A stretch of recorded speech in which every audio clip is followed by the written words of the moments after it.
আপনার মনে আছে কিনা, আপনার মনে করে যে আপনি শেখ হাসিনারে প্রশ্ন করতেছিলেন গণভবনের একটা সংবাদ, আপনি শুধু বলছিলেন যে মাননীয় প্রধানমন্ত্রী আমরা স্বাধীনভাবে করতে পারবো কিনা, সেই মিডিয়া কাজ করতে পারবে কিনা। তারপর আপনাকে 15 সালে আপনাকে সে যেভাবে উত্তর দিছে, খালেদ মহিউদ্দিনের যে চরিত্র যেরকম চাইনাইকে ধরা, আপনি এই যে ইউসুফ পারবেন, ইউসুফের সবাই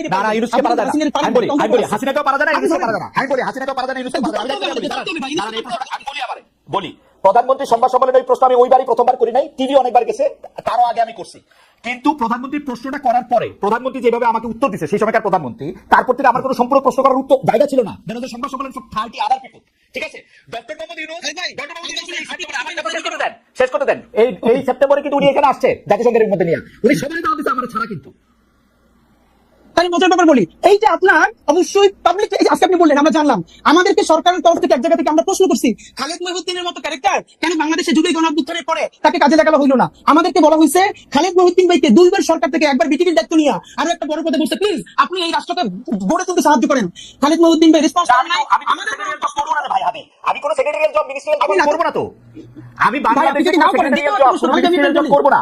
আমি বিটিভির দায়িত্ব নিতে অফার করা হয়েছিল, আমি বলি বিটিভির দায়িত্ব নিতে আমাকে অফার করা হয়েছিল, আমি শর্ত দিছিলাম বিটিভির প্রোভাইডার ঠিক করেন, আমি তথ্য উপদেষ্টা বা তথ্যমন্ত্রীকে আমি এটা রিপোর্ট করব না। তারা এটা রাজি হয় নাই, তারা বলছে আপনি আইসা আস্তে আস্তে করেন। আমি আস্তে আস্তে করার মধ্যে আমি নাই।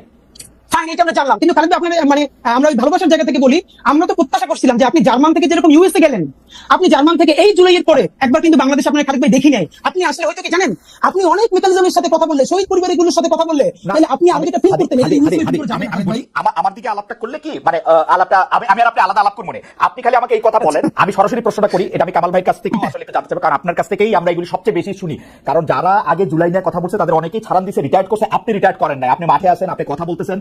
সেই জায়গা থেকে, সেই রেসপেক্ট থেকে আমি আপনার একটা ছোট্ট বিষয় জানতে চাইতেছি। মাত্র 1000 জনরে, যেখানে আমরা 8 লাখ কোটি টাকার বাজেট করি, মাত্র 1000 জন শহীদ, 1000 জন চরমভাবে আহত, এই 2000 জনকে ভরণ পোষণ করা, তাদের একটা খুশি করা, মানে আমি খুশি শব্দটা বলবো না, মানে তাদের খেয়াল করা, এটা তো এত বড় জটিল কাজ না।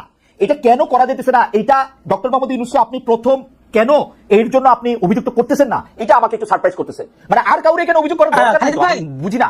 খালেদ ভাই জি, এই একই আপনি যেটা বলছেন না, এই দাবিতে ইনকিলাব মঞ্চ একদিন অনশন করছে যমুনার সামনে, ঠিকানা আমার নিজে ব্রিফিং দিচ্ছে, তখন ঠিকানা থেকে দিয়ে বলছে ভাই খালেদ ভাই টিভি থেকে আসছি এবং প্রধান উপদেষ্টাকে বলছি এই যে কালেক্টিভ ব্যর্থতা, এই ব্যর্থতার ইনাম হলেন আপনি। মাত্র 1000 হোক 1500 হোক, যে শহীদ পরিবারের পুনর্বাসন করতে পারেন নাই, আহতদেরকে সর্বোচ্চ চিকিৎসার জন্য ডেটাবেস তৈরি করতে পারেন নাই, এর সমস্ত ব্যর্থতা এই সরকারের, আর এই সরকারের ইনাম হিসেবে সমস্ত ব্যর্থতা আপনার। আপনি কোন যত সুন্দর করে কথা বলেন এটা নিয়ে কাবারি হবে না। এই দাবিতে ইনকিলাব মঞ্চ সকাল থেকে সন্ধ্যা পর্যন্ত যমুনার সামনে অনশন করেছে। তারপরে তার একান্ত সচিব এসে আমাদের কাছ থেকে স্মারকলিপি নিছে যে অতি দ্রুত তারা এটার ব্যাপারে ব্যবস্থা নিবে। এরপরও নেয় নাই। এখন কোন ভাষায় বললে, কেমনে হাত ধরলে, কেমনে পা ধরলে এই কেসটা হবে এটা আমরা জানি না। এবং ডক্টর ইউনূস যদি আমাদেরকে বলেন যে এইভাবে বললে উনি কাজটা করবেন, তাও আমরা করতে রাজি, কিন্তু উনি বলতেছেন না। আপনি কি বলেন ওনারে, উনি তো আমার বাপের চেয়ে 20 বছর বয়স। এই গত প্রেস ব্রিফিং যেটা করেছি সেইখানে ওনারে যা বলছি আমার মনে হয় উনি সারা জীবন এটা শুনেন নাই। আমরা কি চাই, ওনাকে দিয়ে অন্তত ন্যূনতম সেই কেসটা হোক যেটা পলিটিক্যাল পার্টি চাইতেছে না। ওনার এই জন্য এক হাত ধরে রেখে আর এক হাত ধরে দাঁড়িয়ে যে ন্যূনতম সংস্কারটা ওনার মাধ্যমে হোক, ওনার আন্তর্জাতিক এই স্বীকৃতির মধ্যে দিয়া, আর তো কিছু না ভাই। উনি তো আমার দাদা খালু ফুফা না। ইনকিলাব মঞ্চ আজ পর্যন্ত এই সরকারের কোনো একটা পয়সা তো দূরের কথা প্রোগ্রামে পর্যন্ত উপস্থিত হয় না। এই যে ঘোষণাপত্রের প্রোগ্রাম গেছে, ইনকিলাব মঞ্চের মুখপাত্র হিসেবে আমি ভিতরে দাওয়াত পাইছি অনার, কিন্তু ভিতরে যাই নাই। আমি আমার ভাই বোনদের নিয়ে রাস্তায় ভিতরে দাঁড়ায় শুনছি, ভিতরে যাওয়াটা প্রয়োজন মনে করি নাই। কিন্তু ওনাকে চূড়ান্তভাবে শেষ পর্যন্ত ধরে রাখতে চাই কেন? এই জুলাইয়ের মধ্য দিয়ে কিছু সংস্কার হবে। বাংলাদেশের রাজনৈতিক দলগুলোর সমস্যা হলো তারা প্রেস ব্রিফিং করে প্রধান উপদেষ্টা অন্যান্যদের সাথে সামনে এসে বলে আমরা তো কোনো নির্বাচনের ভালো রোডম্যাপ পেলাম না। কিন্তু যারা যখন প্রধান উপদেষ্টা বা অন্যান্য উপদেষ্টাদের সাথে বসে, তখন একদল বলে আমার পেট্রো বাংলা লাগবে, আরেক দল বলে আমার অমুক ইউনিভার্সিটির ভিসি লাগবে, আরেক দল বলে আমার স্থানীয় সরকারের সচিব লাগবে। এই ভাগবাটোয়ারা পরে যখন তার মন মতো হয় না, তখন বাইরে গিয়ে প্রেসার দেয়। মুশকিল হলো তারা এই সরকারকে সামনে রেখা তারা সবাই নিজের মতো আকার গুছিয়ে নিতেছে, কিন্তু ফেল করলে সরকার লাভ হইলো বিএনপি, লাভ হইলো জামাতের, লাভ হইলো এনসিপি, কিন্তু ফেল করলে কে সরকার করবে? নাম্বার 2, গত 4 বছরের খালেদ আপনি একটা জিনিস ভালো করে নোটিস করছেন যে গত 4 মাস ধরে আপনি দেখবেন যে ইউনূস সাহেবের সেই স্পিরিট, সেই ভোকাল নাই। উনি মনে হচ্ছে যেন কোন একটা আপোষের মধ্য দিয়ে যাচ্ছেন, রাইট? এটা তো সত্য কথা। ওনাকে আমরা বলেছি যে দেখেন আপনার আলোচনায় বুঝে যায় আপনি, হ্যাঁ লন্ডন বৈঠকের পরে বুঝা যাচ্ছে যে আপনি আর্টিফিশিয়াল কথা বলেন, আপনি আনস্ক্রিপ্টেড বলতেন, আপনি স্ক্রিপ্ট থেকে বলেন। এর একটা বড় কারণ ঝামেলাটা হলো এই সরকার মনে করেছিল ইউনূস সাহেব যে এনসিপির যে ভাইরা আছে তারাই হলো তার ভ্যানগার্ড, একমাত্র ছাত্র জনতা। তার চারপাশে একটা লেয়ার তৈরি করা হয়েছে। একমাত্র অল্প কিছু লোকজন ছাড়া আমি আপনাকে এবার বলতে পারবো পিলখানা কমিশনের মতো গুরুত্বপূর্ণ কমিশন, গুম কমিশনের মতো গুরুত্বপূর্ণ কমিশনের সদস্যরা 1.5 মাস ধরে প্রধান উপদেষ্টার সাক্ষাৎকার পান না। আপনি ভাবেন, মানে এমন একটা লেয়ার মানে এবং আরো বলি আর্মি সেক্রেটারি ওনার সাথে যিনি আছেন সম্ভবত যে সচিব, তার ক্লিয়ারেন্স ছাড়া তার কাছে কেউ যেতে পারে না। তো এই যে এটা হওয়ারই কথা, মানে সরকার প্রধানের হওয়ারই কথা। কিন্তু ভাই আপনি দেখেন গুম কমিশনের মতো একটা সিরিয়াস কমিশন, পিলখানা কমিশনের মতো একটা সিরিয়াস কমিশনের মেম্বার যদি তার সাথে 10 মিনিট কথা বলতে না পারেন তাহলে তো কাজ শেষ করে যাবেন। এর মানে হলো তার চারপাশে এরকম একটা বলয় তৈরি করা হয়েছে। এই বলয়টা আমরা বলেছি বারবার ভাঙেন। এই বলয়টা না ভাঙলে আপনি যেটা মাসুদ ভাই বলছেন যে উনি বাংলাদেশের মানুষকে চিনেন না, দেখেন উনি বাংলাদেশের মানুষকে চিনছিলেন বিধায় গ্রামীণ ব্যাংকে সকল করতে পারছেন। কিন্তু এই যে ওনাকে ব্র্যাকেট বন্দি করতেছে কারা? রাজনৈতিক দলগুলো। কিরকম? এই রাজনৈতিক দলগুলো সমস্ত সুবিধা এই সরকারের কাছ থেকে নিবে, কিন্তু এই সরকারের কোনো দায় নিবে না। তারা সবাই মিলা সাদা পাথরের পাথরগুলো খাইয়ে ফেলবে, সেখানে বিএনপি জামাত ইসলামী সবাই ঐক্যবদ্ধ।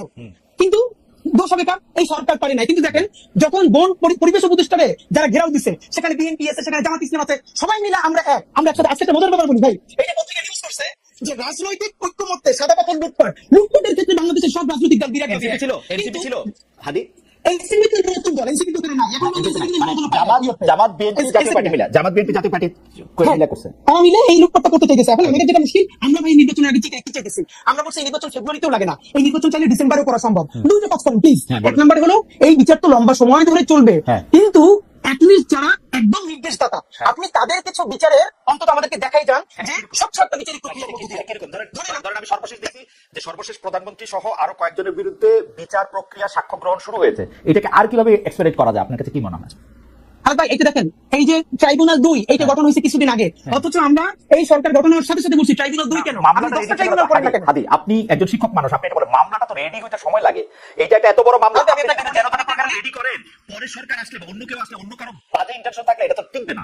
মামলাটা তো রেডি করতে হবে। ভাই আপনি একটু আন্তর্জাতিক অপরাধ ট্রাইব্যুনালে যারা কাজ করতেছে তাদেরকে একটু কাইন্ডলি দায়িত্বে কথা বলেন যে এই মামলা যেন খুবই ভালো ডকুমেন্টেড করে দ্রুত করা যায়। এই জন্য তাদের এক্সট্রা কি ইনিশিয়েটিভ ছিল আমি আপনাদের বলি, দায়িত্ব নিয়ে আপনি ফ্যাক্ট চেক করেন। এই যে আইসিটি করা হয়েছে, তাদের সাথে পুলিশ দেওয়া হয়েছে না, সব থেকে দুর্বলতম পুলিশ, যার কান্দা থেকে বন্দুক ফিরে বলে আমাদেরকে বলতেছে সেখানকার সদস্যরা।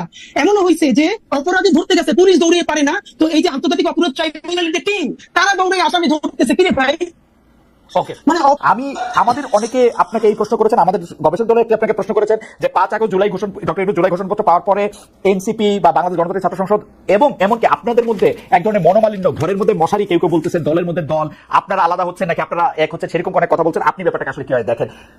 প্রশ্নের মধ্যে আরো প্রশ্ন করেছেন, আপনাকে দর্শকরা এই প্রশ্নটাও করেছেন যে আপনি এনসিপিতে যান নাই কেন? আপনি নাগরিক কমিটিতে থাকলেন, এনসিপি যখন হইলো তখন আপনি গেলেন না কেন? আচ্ছা, এটা আমি বলতেছি, এটা আমি ফেসবুকে অনেক আগে ক্লিয়ার করছি, তারপর আমি আপনাকে একটু বলি। যেহেতু প্রশ্নটা আসলে আমি ভাবছি আপনি হয়তো প্রশ্নটা করবেন, আমি একটু আপনার মাধ্যমে মাসুদ ভাইকে একটু কাইন্ডলি প্রশ্ন করে রাখতে চাই। আমি পুরোটা দেখি নাই, বাট যেহেতু ইউটিউবে প্রচুর ছড়াচ্ছে, থাম্বনেল দেখে দেখেছি যে মাসুদ ভাই বলেছেন যে আসলে আওয়ামী লীগ ছাড়া এই নির্বাচন ইনক্লুসিভ হবে না। নাম্বার 2 হলো এইখানে ভাই কয়েকটা ব্যাপার, যে মুচলেখা দেওয়ার যে কথাটা বললেন না মাসুদ কামাল ভাই, যে ওরা কেন মুচলেখা দিল, একটা ব্যাপার হলো দেখেন এই গণ অভ্যুত্থানের পরে আমাদের সাথে যারা উপদেষ্টা হয়েছে, বিভিন্ন আন্দোলন করছে, এদের ব্যাপারে যখন যেটা দেখেছি আমরা সমালোচনা করেছি। কিন্তু একটা ব্যাপার দেখেন খালেদ ভাই, আমি আজকে আপনারা যত বিপ্লবী মুভি দেখেন, যাই দেখেন, আমি নাহিদের হাজারটা সমালোচনা করছি, নাহিদের করছি, অন্যদের করতেই থাকবো। কিন্তু এরপর আমি যেটুকু অ্যাড্রেস করবো, যদি ফ্যাসিবাদের পতন না হইতো, তাইলে যদি প্রথম কারো ফাঁসি হইতো, সেই ফাঁসিটা নাহিদের হইতো, আমার ওয়াকা সাহেবের হইতো, ওয়াকা সাহেবের হইতো, হয়তো হইতো, সেটা কি ওয়াকা সাহেবের আগে হইতো না নাহিদ সাহেবের আগে হইতো, এটা আমার ডাউট আছে। কারণ আমার কাছে মনে হয় শেখ হাসিনার পুরা দায়টা ওয়াকা সাহেবের দেয়। উনি মনে করেন নাহিদ সাহেবের বড় বিপ্লবী, উনি মনে করে ওয়াকা সাহেব বেইমান করছে। আপনি বয়ানটা দেখেন কিন্তু। আচ্ছা ওকে, সেটা যেটাই হোক, কিন্তু সিভিলিয়ানদের মধ্যে, কারণ নাহিদ যেদিন 3 দফা মানে 1 দফায় ঘোষণা করেছে, সেদিন কিন্তু তার মৃত্যুর পরোয়ানা যায় মানে সে স্বাক্ষর করেছে। এখন এখানে ব্যাপার মুসলিকা দেওয়ার ব্যাপারটা মাসুদ ভাই কেন রিলেট করতে পারবেন আমি আপনাকে বলি। এর কারণ হলো মাসুদ ভাইয়ের উত্তরটা একটু আগে বলছে, আপনাকে বললো না যে ওনাকে আওয়ামী লীগের সময়ও ডিজিএফআই থেকে 2-3 বার চা খাইতে ডাকছে, কোনো জান নাই, কিন্তু কিছু হয় নাই। এর মানে হলো ডিজিএফআই আসলে অত খারাপ না, আমরা যারা খারাপ মানুষ ছিলাম এদেরকে ডিজিএফআই আয়নাগর টায়নাগর দিয়ে হেদায়েত করে ফেলছে। কিন্তু মাসুদ ভাই ভাবেন, ডিজিএফআই চা খাইতে ডাকতেছে আর মাসুদ ভাই যাইতেছে না, তাও ডিজিএফআই এর কিছু বলতেছে না। নুরুল কবির ভাই, আমি আমার অনুষ্ঠানে অন্য কোনো কথা যেটা আমি দায়িত্ব নিয়ে করছি, নুরুল কবির ভাই আমার অনুষ্ঠানে গিয়া ডিজিএফআই রে, শেখ হাসিনা রে, মানে ইন্ডিপেন্ডেন্ট টেলিভিশন অনুষ্ঠানে এমন কথা বলছে যেগুলো আমি এখন মুখ দেখতে পারবো না। তো ওই কথা বলার জন্য আলাদা অবস্থা ছিল, কামাল ভাইদের একটা আলাদা অবস্থা ছিল, যেটার জন্য এখন সহজ লাগে। কামাল ভাই শুধু মনে করাই যে উনি নাহিদের শরীরের দাগ দেখছেন কিনা, ওনার সন্তান যদি হয়তো হইতো বা ভাই সারা শরীরের কি অবস্থা, কোনো মানুষ সুস্থ থাকতে পারবে? নাহিদের হাজারটা সমালোচনা আমি করি, কিন্তু ভাই নাহিদের শরীরের দাগ কি দেখা যায়? তো এইটা হলো একটা প্রশ্ন, যদি মুসলিমের উত্তর পাবেন। নাম্বার 2, এই সরকারের ভাই বললো না যে ভাই দেখেন, আমি নিজেও বলি এই সরকারের যারা উপদেষ্টা হয়েছে ছাত্রদের প্রথম হলো কে কে হয়েছে, এই প্রশ্নটা পরে এখন ধরি আমাদের প্যাকেট বিশ্ববিদ্যালয়কে আমি বলি, আমরা বলি এই আন্দোলনের বাসের কেল্লা। ঢাকা বিশ্ববিদ্যালয় যখন একদম মুক্ত হয়ে গেছে, পুরো আন্দোলন মরে গেছে, তখন এই আন্দোলনকে নতুন করে জীবন দিয়েছে, বাঁচিয়ে রেখেছে প্রাইভেট বিশ্ববিদ্যালয়। আমি আন্দোলনের শুরু থেকে শেষ পর্যন্ত তাদের সামনে, স্টুডেন্টদের সামনে এই পুরো ঘটনার সাক্ষী যে কি হয়েছে। সুতরাং এখন কথা হলো ভাই, ধরেন 10 জন উপদেষ্টা নিবে ছাত্রদের মধ্যে থেকে, তাইলেও কি সকল প্রাইভেট বিশ্ববিদ্যালয় থেকে একজন করে নেওয়া সম্ভব?